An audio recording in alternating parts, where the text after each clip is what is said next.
अस्सलाम वालेकुम people, welcome to defence outpost. तो इस टाइम के ऊपर पाकिस्तान एयरफोर्स से रिलेटेड एक काफ़ी पॉजिटिव अपडेट आ रही है कि उन्होंने अपना जो सबसे पुराना हेलीकॉप्टर का एक स्क्वाड्रन है उसको रिटायर करके अब यहाँ पर उस स्क्वाड्रन के अंदर जो नए हेलीकॉप्टर हैं और मॉडर्न प्लेटफॉर्म्स हैं उनको इंडक्ट करना स्टार्ट कर दिया है। और जिस हेलीकॉप्टर की और जिस स्क्वाड्रन की हम यहाँ पर बात कर रहे हैं वो पाकिस्तान एयरफोर्स का number 81 search and rescue squadron है, जो कि फ्रेंच कंपनी एरोस्पेशियाले के बने हुए एलवेट 3 हेलीकॉप्टर्स को यूज करते थे। एलवेट 3 जो है वो सर्च एंड रेस्क्यू के हवाले से आपको पता है कि अब एक काफ़ी पुराना प्लेटफॉर्म हो गया है। तकरीबन 1970s के अंदर इसको पाकिस्तान एयरफोर्स ने अपनी सर्विस में इंडक्ट किया था और तकरीबन 50 ईयर्स के बाद 40-50 ईयर्स के बाद ये हेलीकॉप्टर जो है वो क्योंकि modern search and rescue operations को करने के लिए फिट नहीं है, तो अब इसको यहाँ पर रिटायर करके इसकी जगह अब एक जो मोस्ट मॉडर्न और केपेबल हेलीकॉप्टर लाया जा रहा है वो यहाँ पर एयरबस का H125 हेलीकॉप्टर है। और इवन इसी हेलीकॉप्टर की पाकिस्तान एयरफोर्स की कलर स्कीम के अंदर पहली फोटो भी इस टाइम के ऊपर आ चुकी है। ये आप अपनी स्क्रीन के ऊपर देख रहे हैं कि पाकिस्तान एयरफोर्स का नया एयरबस H125 हेलीकॉप्टर है। और इसकी टेल के ऊपर अगर इसका आप सीरियल नंबर देखेंगे तो यहाँ पर 26-001 है,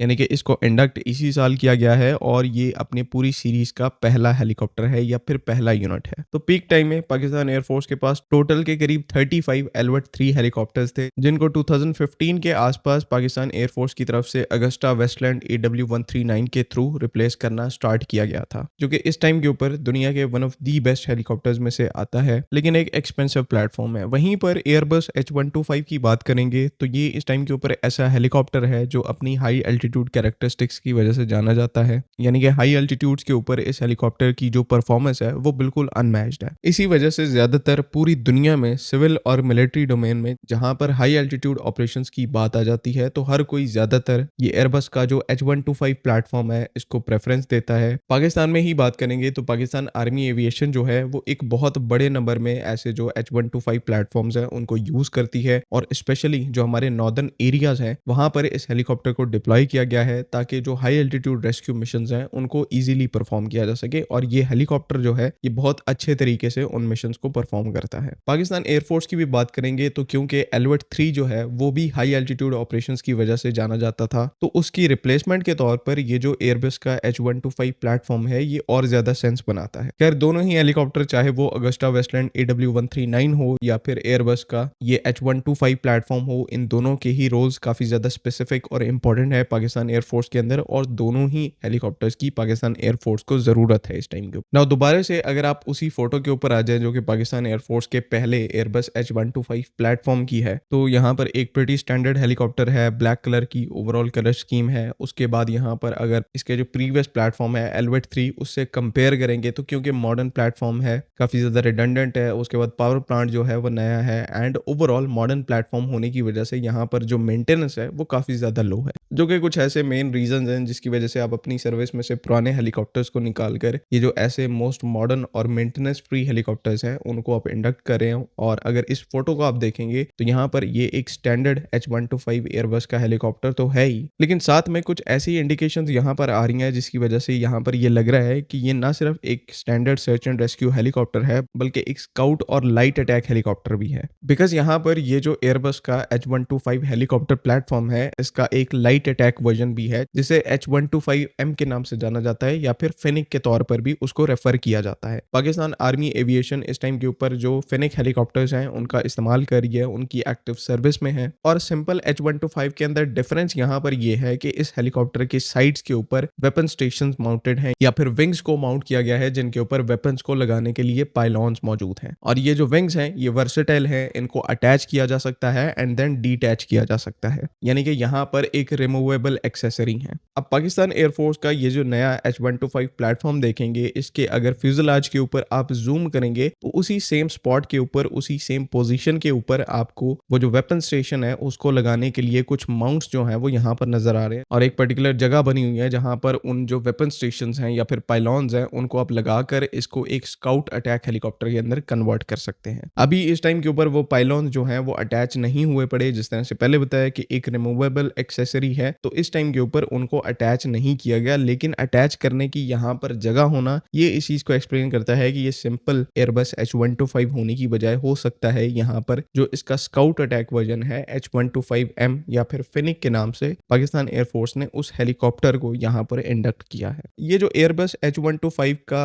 अटैक वर्जन है जिसे फेनिक के नाम से जाना जाता है। ये क्योंकि वेपन स्टेशंस को कैरी करता है तो यहाँ पर डिफरेंट किस्म के जो वेपन्स हैं उनको माउंट किया जा सकता है। क्योंकि लाइट अटैक हेलीकॉप्टर है तो आपको एक प्रॉपर कॉम्बैट अटैक हेलीकॉप्टर वाले जो आर्मामेंट्स हैं वो तो नहीं मिलेंगे, लेकिन सब्सिक्वेंट आर्मामेंट्स जो कुछ फायर पावर प्रोवाइड कर सकते हैं वो इसके साथ अवेलेबल हैं। जैसे कि इन वेपन स्टेशंस के ऊपर आप डिफरेंट टाइप के गन पॉड्स को और रॉकेट पॉड्स को लगा सकते हैं, जिसमें 12.7 mm की एमजी गन्स, उसके बाद 20 mm के कैनन्स को लगाया जा सकता है और इवन 70 mm के जो रॉकेट्स हैं उनको भी लगाया जा सकता है। देन इवन यहाँ पर स्पेशलाइज्ड ऑर्डर्स के ऊपर यहाँ पर जो और advanced air to ground weapons हैं, जिनमें जो एयर टू ग्राउंड मिसाइल्स हैं, एंटी टैंक गाइडेड मिसाइल्स, उनको भी यहाँ पर इंटीग्रेट किया जा सकता है। लेजर गाइडेड रॉकेट्स और जो शॉर्ट रेंज की एयर टू एयर मिसाइल्स हैं वो भी ऑप्शन के अंदर मौजूद हैं। ऑब्वियसली इन सब वेपन्स को ऑपरेट करने के लिए एक जो इलेक्ट्रो ऑप्टिकल या फिर आईआर सेंसर है वो भी यहाँ पर होना जरूरी है, लेकिन जिस एंगल से पाकिस्तान एयरफोर्स के इस हेलीकॉप्टर की फोटो आई है यहाँ से देखकर बताना काफी ज्यादा मुश्किल है कि एक्चुअली इस हेलीकॉप्टर के अंदर जो इलेक्ट्रो ऑप्टिकल सेंसर है उसके लिए स्पॉट मौजूद है या नहीं। ऑब्वियसली अगर ये एम सीरीज का H125 प्लेटफॉर्म है तो यहाँ पर इलेक्ट्रो ऑप्टिकल सेंसर को माउंट करने का जो होल्ड है या फिर माउंटिंग पोजीशन है वो मौजूद होगी, लेकिन खैर ये ऐसी चीजें हैं जो कि वक्त के साथ साथ क्लियर हो जाएंगी। ओवरऑल अगर बात करेंगे तो ये एक काफी क्रूशल स्टेप है पाकिस्तान एयरफोर्स की जो सर्च एंड रेस्क्यू कैपेबिलिटी है उसके अंदर, बिकॉज एल्बर्ट 3 जो है वो काफी ज्यादा पुराने हो गए थे और उनको रिटायर करना ही अब यहाँ पर एक सही ऑप्शन था। तो डेफिनेटली यहाँ पर एक पॉजिटिव न्यूज है कि पाकिस्तान एयरफोर्स टाइम रहते इन हेलीकॉप्टर्स को रिप्लेस करके यहाँ पर एयरबस H125 जैसे प्लेटफॉर्म्स को अपनी सर्विस में इंडक्ट कर रही है। बाकी आज के लिए बस इतना ही। आई होप कि तमाम चीजें यहाँ पर क्लियर हैं।